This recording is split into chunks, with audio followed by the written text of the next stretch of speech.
جی سامعین ناظرین السلام علیکم ورحمۃ اللہ وبرکاتہ، کیسے ہیں آپ لوگ؟ امید ہے خیر و خیریت سے خوش و خرم و صحت مند ہوں گے۔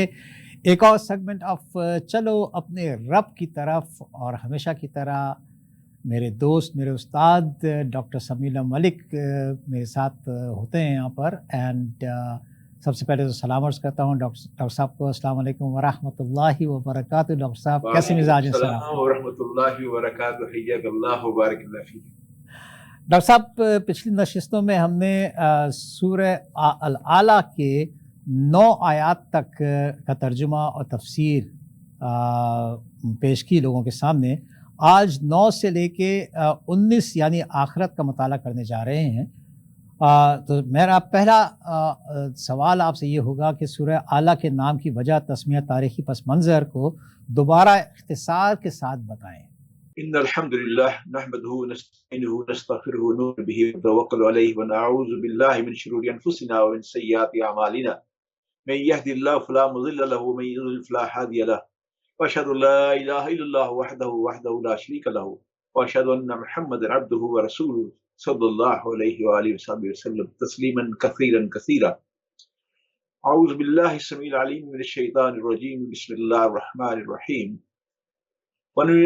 وَنُيَسِّرُكَ الْيُسْرَى فَذَكِّرْ إِن نَّفَعَتِ الذِّكْرَى سَيَذَّكَّرُ مَن يَخْشَىٰ وَيَتَجَنَّبُهَا الْأَشْقَى الَّذِي يَصْلَى النَّارَ الْكُبْرَىٰ ثُمَّ لَا يَمُوتُ فِيهَا وَلَا يَحْيَىٰ قَدْ أَفْلَحَ مَن تَزَكَّىٰ وَذَكَرَ اسْمَ رَبِّهِ فَصَلَّىٰ بَلْ تُؤْثِرُونَ الْحَيَاةَ الدُّنْيَا وَالْآخِرَةُ خَيْرٌ وَأَبْقَىٰ إِنَّ هَٰذَا لَفِي الصُّحُفِ الْأُولَىٰ صُحُفِ إِبْرَاهِيمَ وَمُوسَىٰ صدق اللہ العلی العظیم۔ رب اشرح لي صدری ويسر لي امری واحلل عقدۃ من لسانی يفقهوا قولی۔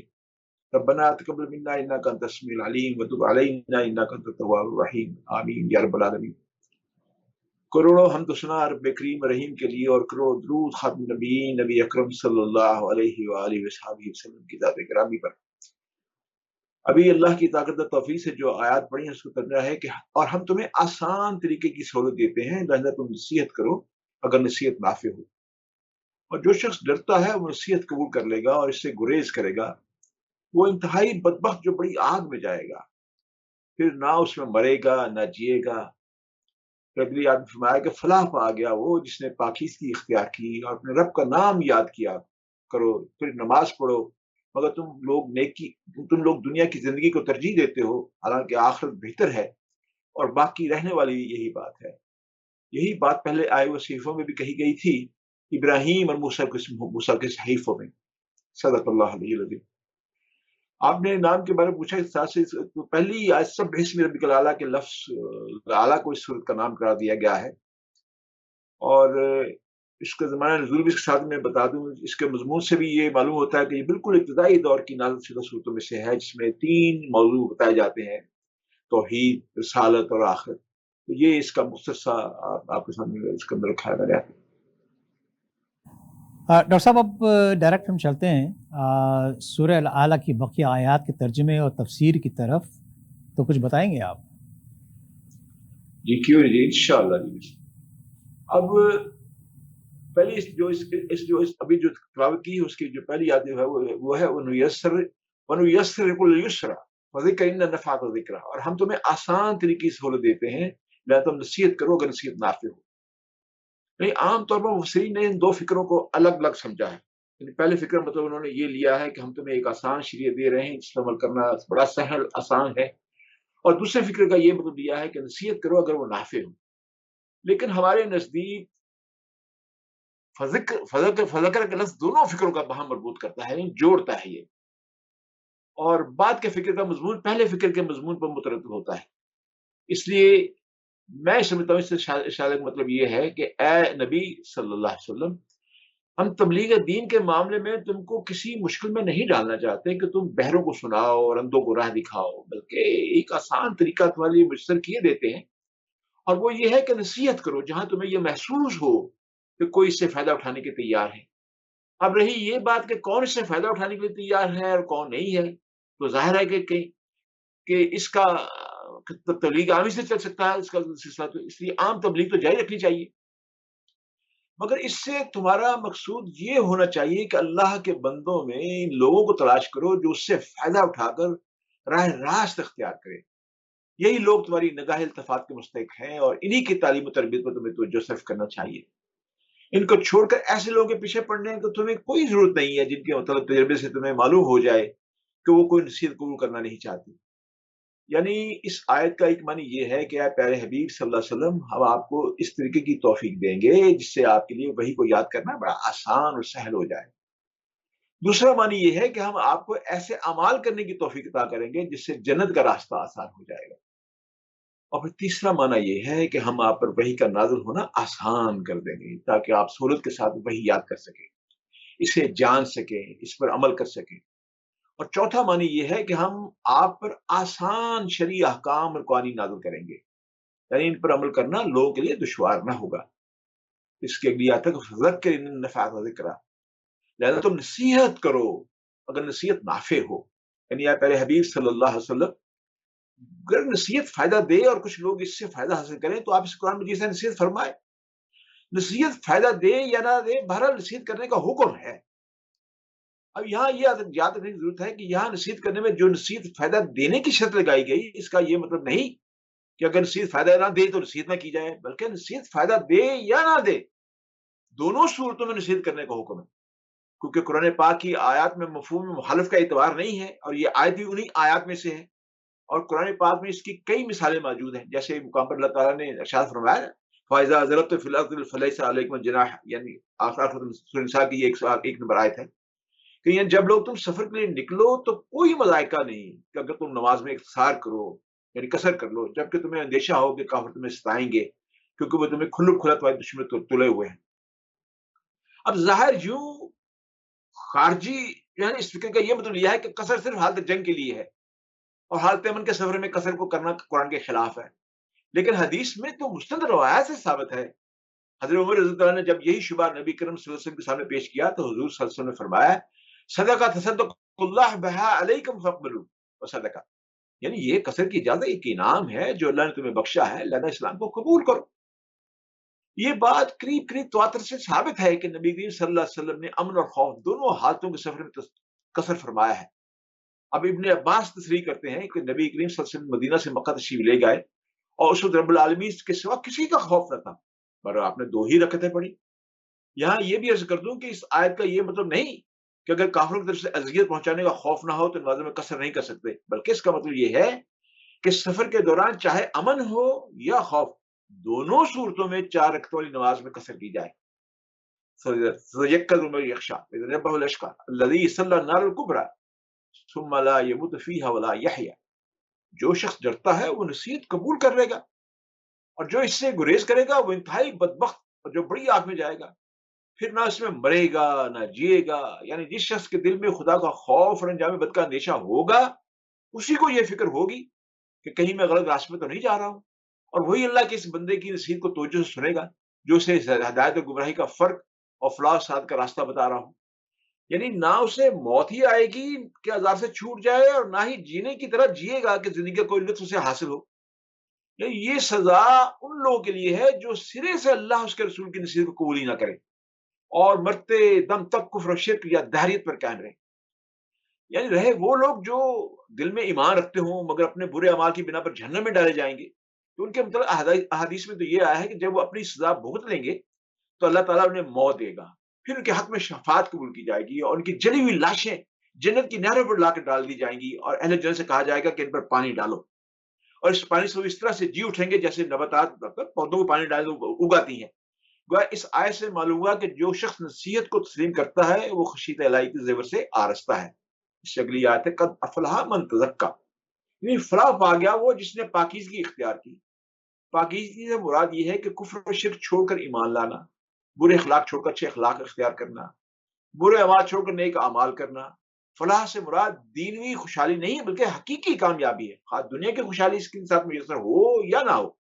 اس آیت میں زکا کے بارے میں ایک قول یہ ہے کہ اس سے مراد خود کو کفر و شرک اور گناہوں سے پاک کرنا ہے. دوسرا قول یہ ہے کہ اس سے مراد نماز کے لیے طہارت حاصل کرنا ہے، وضو کرنا ہے. اور اس صورت میں اس آیت سے نماز کے لیے وضو جو میں نے بتایا نا ثابت ہوتا ہے. اور تیسرا قول یہ ہے کہ اس سے زکوٰۃ ادا کر کے مال کو پاک کیا جائے. اس نے یہ آیت زکوٰۃ فرض ہونے پر دلالت کرتی ہے، لیکن اس آیت کے زکوٰۃ سے متعلق ہونے پر اشکال اس لیے ہے کیونکہ یہ سورہ مکی ہے، جبکہ زکوٰۃ کا حکم مدینہ منورہ میں نازل ہوا تھا. اب اس سے اگلی آیت پہ آئیں، وہ ہے وَذَكَرَ اسْمَ رَبِّهِ فَصَلَّىٰ، اور اپنے رب کا نام یاد کیا کرو، پھر نماز پڑھیں. یا سے مراد دل میں بھی اللہ کو یاد کرنا ہے اور زبان سے بھی اس کا ذکر کرنا ہے. دونوں چیزیں ذکر الہی کی تعریف میں آتی ہیں. یعنی صرف یاد کر کے رہ نہیں گیا، بلکہ نماز کی پابندی اختیار کر کے اس نے ثابت کر دیا کہ جس خدا کا وہ اپنا اللہ مان رہا ہے، اپنا رب مان رہا ہے، اپنا پروردگار مان رہا ہے، اس نے ثابت کر دیا ہے اس کی اطاعت کے لیے وہ عملاً تیار ہے اور اس کو ہمیشہ یاد کرتے رہنے کا اہتمام کر رہا ہے وہ. یعنی اس آیت میں ترتیب دو باتوں کا ذکر کیا ہے. پہلی تو یہ کہ اللہ کو یاد کرنا، پھر نماز پڑھنا. اسی کے مطابق یہ طریقہ مقرر کیا گیا ہے کہ اللہ اکبر کہہ کر نماز کی ابتدا کی جائے. یہ من جملہ ان شواہد ہے جن سے معلوم ہوتا ہے کہ نماز کا جو طریقہ رسول اللہ صلی اللہ علیہ وسلم نے بتایا ہے، اس کے تمام اجزاء قرآنی اشارات پر مبنی ہیں.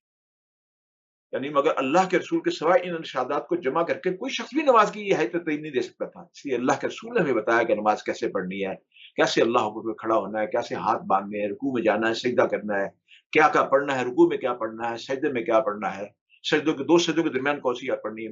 یہ ساری باتیں ہمیں رسول اللہ صلی اللہ علیہ وسلم کی تعلیم سے معلوم ہیں.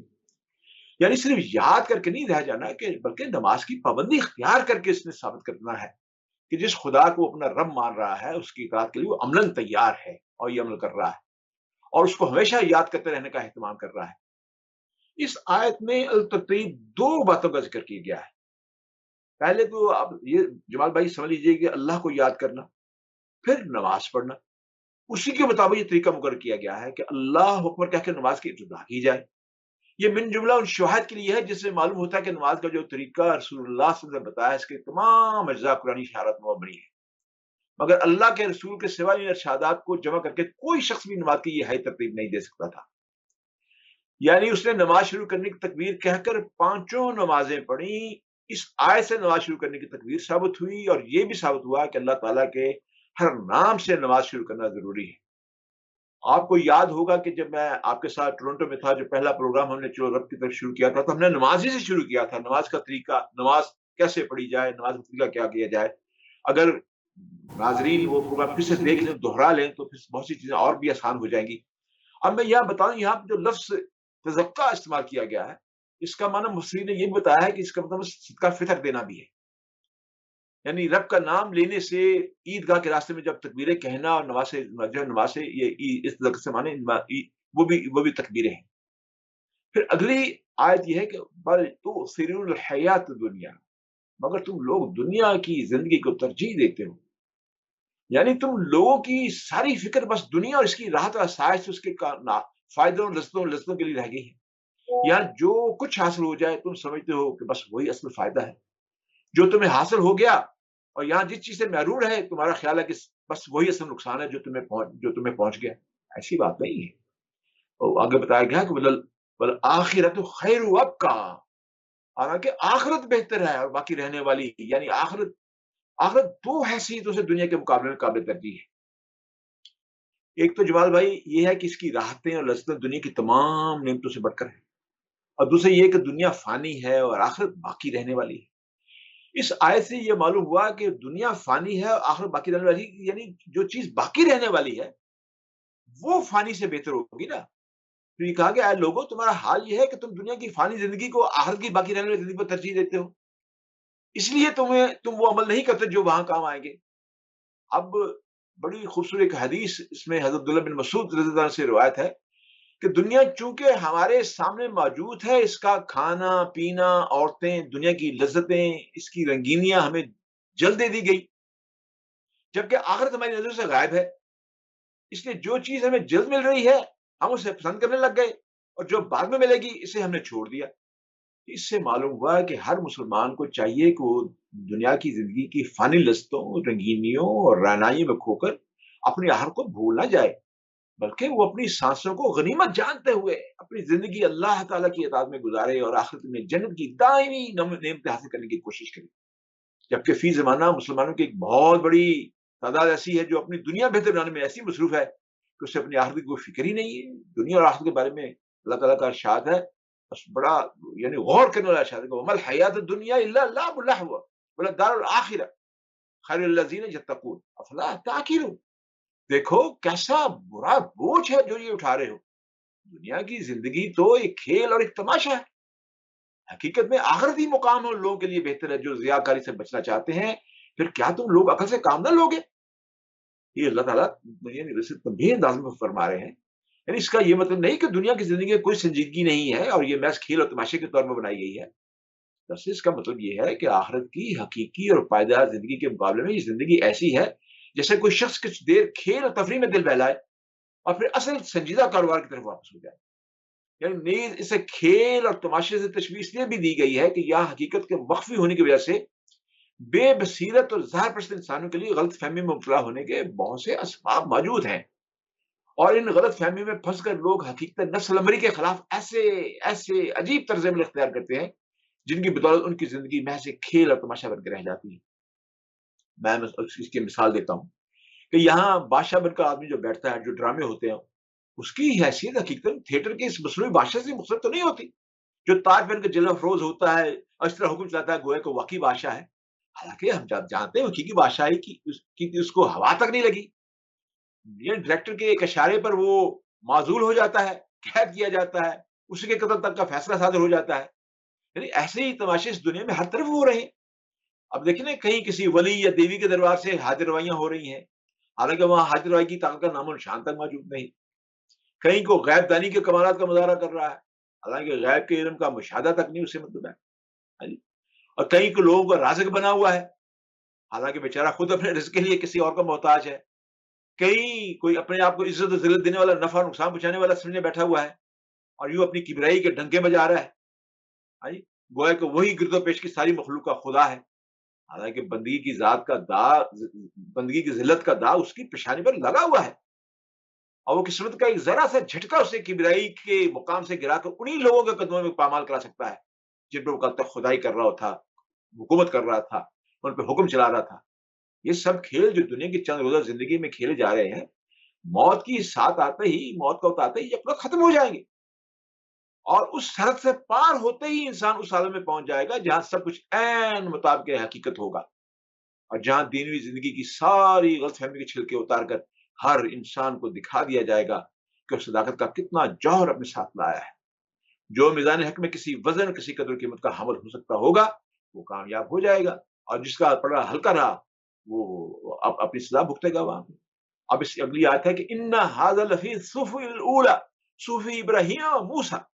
اب یہاں یہ بتایا جا رہا ہے کہ یہی بات پہلے آئے ہوئے صحیفوں میں بھی کہی گئی تھی، یعنی ابراہیم علیہ السلام اور موسیٰ علیہ السلام کے صحیفوں میں. یہ ان کافروں کو بتایا جا رہا ہے کہ یہ پیغام تو نیا تو نہیں ہے، یہ تو وہی پیغام ہے جو اس سے پہلے بھی آ چکا ہے. یعنی یہ دوسرا مقام ہے جہاں قرآن میں حضرت ابراہیم علیہ السلام، حضرت موسیٰ علیہ السلام کے صحیفوں کی تعلیم کا حوالہ دیا گیا ہے. اس سے پہلے سورہ نجم رکوع 3 میں اس کا حوالہ گزر چکا ہے. یعنی بے شک پاکی حاصل کرنے والوں کے کامیاب ہونے، آخرت کے بہتر ہونے کی بات قرآن پاک سے پہلے حضرت ابراہیم علیہ السلام اور موسیٰ علیہ السلام پر نازل ہونے والے صحیفوں میں بھی موجود ہے.